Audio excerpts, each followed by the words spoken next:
isang bato. Diba, ang tigas baka mabungi siya, pero ngayon, Ang part 2 natin ay sa may robot at yun na nga, kumain na ng lupa. Si Cool Sprite, si Kaloy nga lang ay malalim, naghihingalo, buhay pa rin. Apple with a flicker in, hindi pa tumama yung kanyang bats impact. Si Zansumi may iwan at hindi tinatandanan, kinakamot. Electric Queen, ayan na naman, pero naiwasan ni Huyoni, ang kaso lang ang daming nakaabang. Ito na, nagtampo ng Sinosha. Sali na nga ako dyan. Raksha pa yung nakakuha doon sa kill. And pumasok ng alanganin si Cool Sprite. Bats impact are everywhere!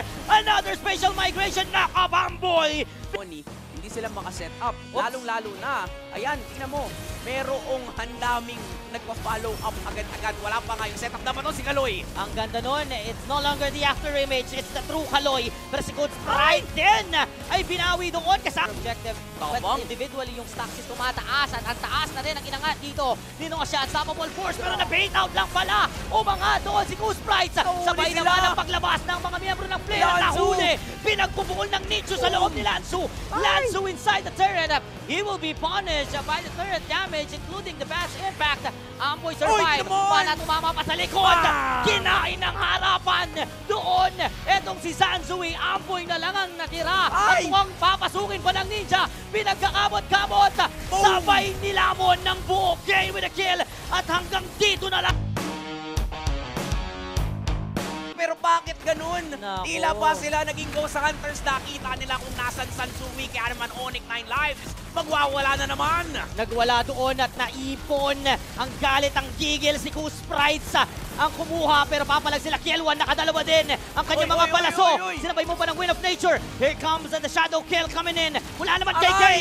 Si Amboy ang kanilang naduraan. Kaya lang si Kielwan may bawi din. Pero hindi sila kagad ng Tidal Strike at Tsunami Slam. Tidal Strike speaking of, may tinamaan nga at naibato paloob. Pero nakatakas pa rin naman palabas doon si Amboy. Pero si Kaloy ang napuruhan, nasasaktan ng Heavy Crossbow Piso. Pakihipan, pero makakatakas pa rin naman yan. And then, with a Clutch Lord, maghahabol ang kupunan ng Flare Nation ngayon. Susuntok naman si Lanzo para maitaboy muna ang Flare. At si Kay naman ay nakikipagpatintero sa mga miyembro ng Flare. Another Quad Shadow. Lalaban nilang ONL sa may likuran. Si Cool Sprite ang naiwan. Nando naman na ang Revitalize para protektahan ang kanilang tangke. Kielwan inamba na rin ang Heavy Crossbow para paatrasin muna ang Onyx 9 lives. Here comes Lanzo once again. Walang tinamaan ng fist break. Another Pinnacle Ninja coming in. Lanzo, kinain bigla ng buo doon si Sean. Pero buhay pa rin na nagamit yung kinopi ang Avatar of the Guardian. Conceal play coming in. Wala doon sa ONL. Si Yuyuni ang kanilang nakukuran. Natalunan sabay kumain ng mga bomba. Tori pala yung gusto kunin dito ng Wildcats. Hindi pa rin tapos kasi nandun pa yung Ugi Shadow Kill pero may Wind of Nature. Kaya naman mabubuhay pa rin si Kielwan. Persinosa papasok at galit na galit ang 9 lives. Biglang natiris sa pader doon si Sansui. Dalawa, isa na lang pala ang natitira. Kielwan against everyone. And Onyx 9 lives, ladies and gentlemen, will eliminate